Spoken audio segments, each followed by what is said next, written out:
Alright, so now let's move on to different types of music. We're going to do jazz in this section, and then we're going to do a section on blues music. So, we're going to cover jazz, blues, rock, disco, rap, country, and some Louisiana music, because we have some very distinct styles that are native to Louisiana. So, we're going to start with jazz. There's 3 flavors you need to know: ragtime, Dixieland, and blues. Before I taught this class, I hated jazz music. Hated. I just didn't get it at all. But after learning more about the history of it and how it came to America and how it blended and how it has inspired rock and roll and country music styles, I appreciate it more.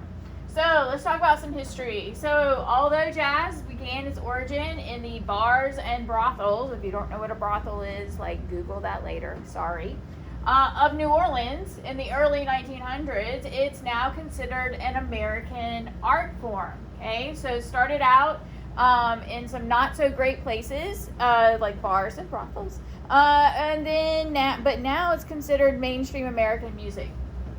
Jazz music is rooted in the improvisation. When you go to a comedy club and you're watching improv, what are they doing?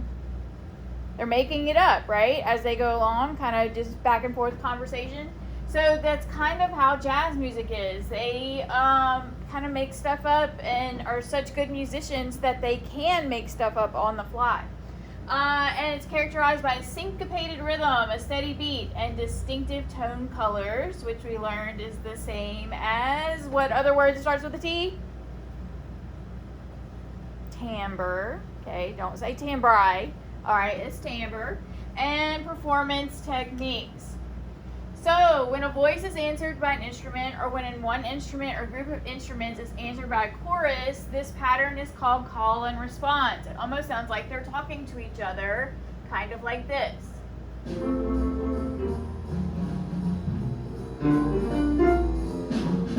One of the ways that we communicate in jazz is through what we call call and response.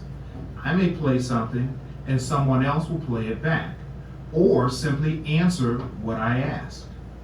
Maybe something like this. Alvin?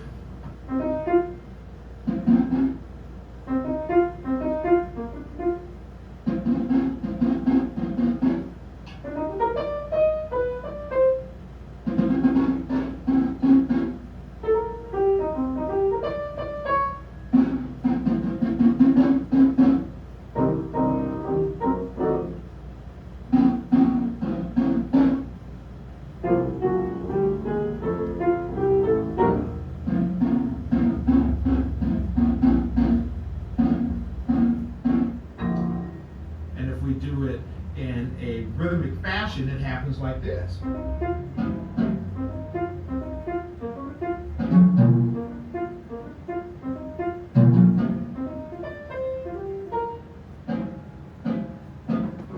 So it almost sounds like the instruments are talking to each other, right? Call and response. All right, next one. So the backbone of a jazz ensemble is its rhythm section. So what instruments are providing this rhythm?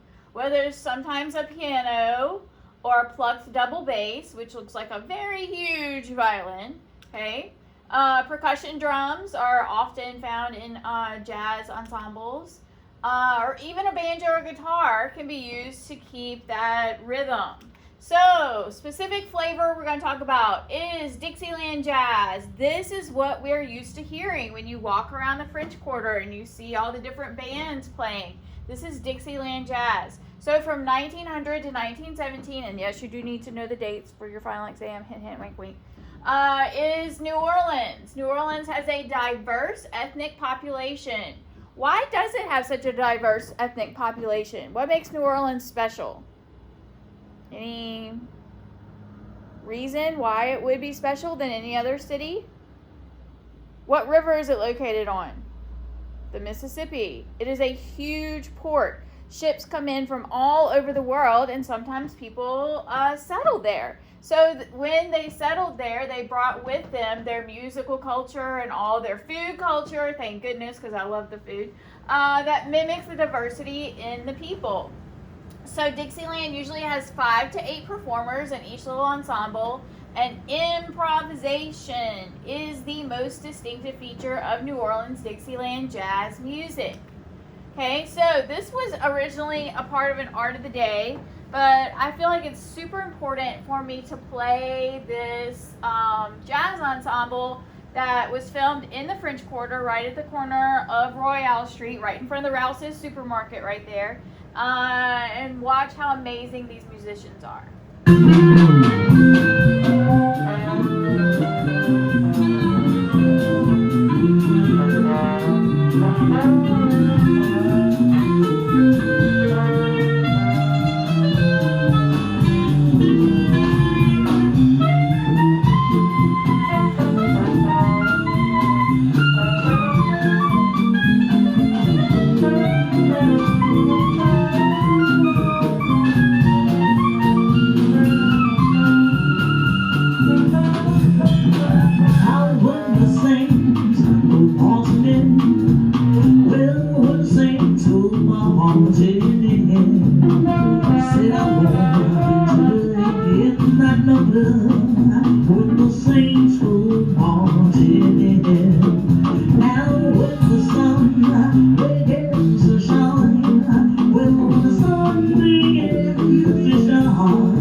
I looked her up because I was like, she's so fabulous. And she has played in places like Chicago and Philadelphia and New York in some major concert halls. So she is a world-class musician, but loves to play here, right here at the corner of the Rouse's Supermarket on Royale Street in the French Quarter, which is just full of amazing jazz music if you get the chance to just walk around, okay? So New Orleans Dixieland Jazz Royalty. These are some names you need to know. So there is Ferdinand Jelly Roll Morton. That's a name, right? I would hate to be known as Jelly Roll, okay? Joseph King Oliver. And the king of all jazz in New Orleans, Mr. Louis Armstrong. So, Dixieland Jazz. It's based in New Orleans. We've got that. And it's usually based on a march or church melody to begin with. And then improvisation takes place and they change the piece, just like you saw Miss Doreen and her jazz ensemble do. So usually in the beginning or the end of a piece. So this is Louis Armstrong playing the same song as we just saw Miss Doreen and her ensemble do. But I want you to notice something very unique about his band and his jazz ensemble.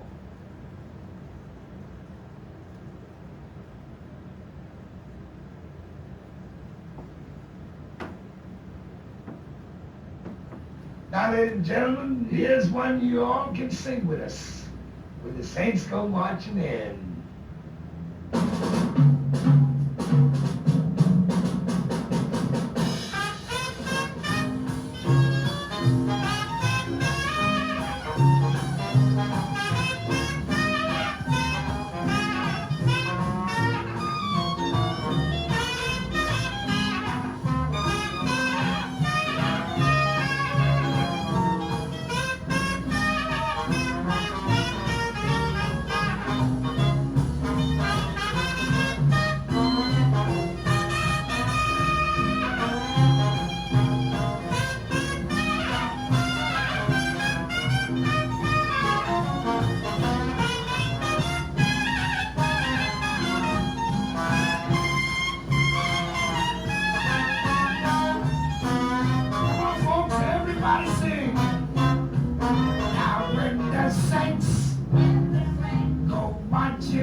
Sing it again. Now when the Saints marching in.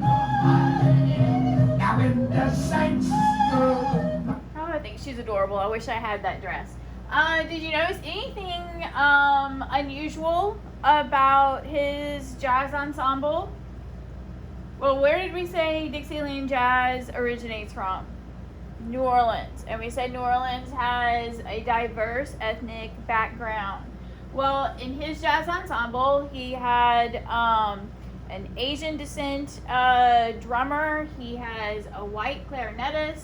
He has some African Americans in his ensemble, and even it looks like maybe some Spanish descent people in his ensemble. So this is filmed during probably one of the heights of the civil rights movement. What statement do you think he's trying to make with his band? Yeah, that we're all human, we are all equal, and we can all get along together. Louisiana sometimes gets things wrong. Okay, we have things in our past that judging by our cultural standards now are wrong. But in this particular area, especially in our music industry, back during the civil rights movement, they got it right. They got it right, and they were trying to bring that message subtly to the world. So I'm super proud to be part of this heritage and this movement that the music industry tried to push during the civil rights movement. All right, next kind. So ragtime jazz, a little different than Dixieland. Ragtime jazz flourished in the United States from 1890s to 1915. Yes, if I tell you a date, you need to know it. Developed as a pianist, so someone playing the piano, traveled through the Midwest and South playing in saloons and dance halls. So didn't start off quite as bad. Bars and brothels, saloons and dance halls, basically the same thing, okay? So didn't start off in mainstream music, had to get into mainstream music. So it became popular through the sale of sheet music and player pianos. Have you ever seen on cartoons or old movies those pianos that have like a scroll thing that's going through and it's playing itself? Well, ragtime jazz is super hard to play. Like the right hand has to play something different, the left hand's playing something different. and it's super, super fast. So player pianos were invented, and they could play it because there was no such thing as YouTube to just like look stuff up. So you had to like actually learn the music or buy a player piano that could play the music. Super, super important. Mr. Scott Joplin is acknowledged as the king of ragtime. He was trained in classical music. He actually wrote a ballet and 2 operas, but he was super gifted in writing these ragtime hits. And he had 2 very, very important ragtime hits. One of them's Maple Leaf Rag, and the other one is The Entertainer, which you'll probably recognize in a second. Let's see if you recognize these.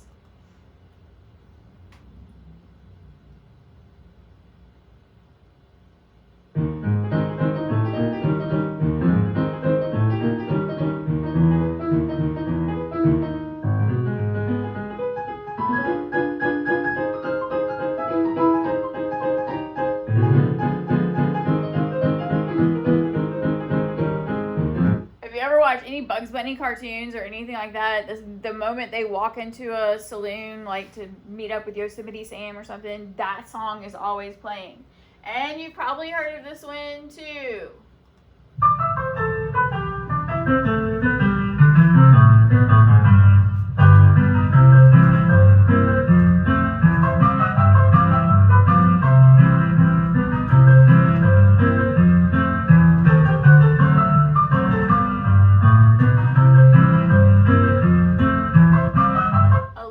Directors like that song. I know I had to try to learn how to play it when my mom tried to make me learn how to play the violin when I was in 4th grade, but that just didn't happen. It's super popular. Alright, so next one. Swing jazz flourished in America from 1935 to 45. What's going on in the world? 1940-ish. World War II, okay? So you have all these cute little soldiers walking around in their uniforms, and everybody wants to dance with each other. So jazz music morphed into this swing big band sound, is what it's called, with lots of musicians, 15 plus musicians in 3 sections. We have saxophone, brass, and rhythm.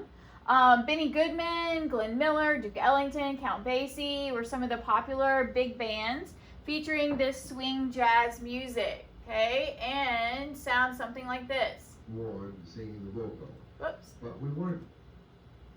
Let's see if I'll get it to play just the music. There we go.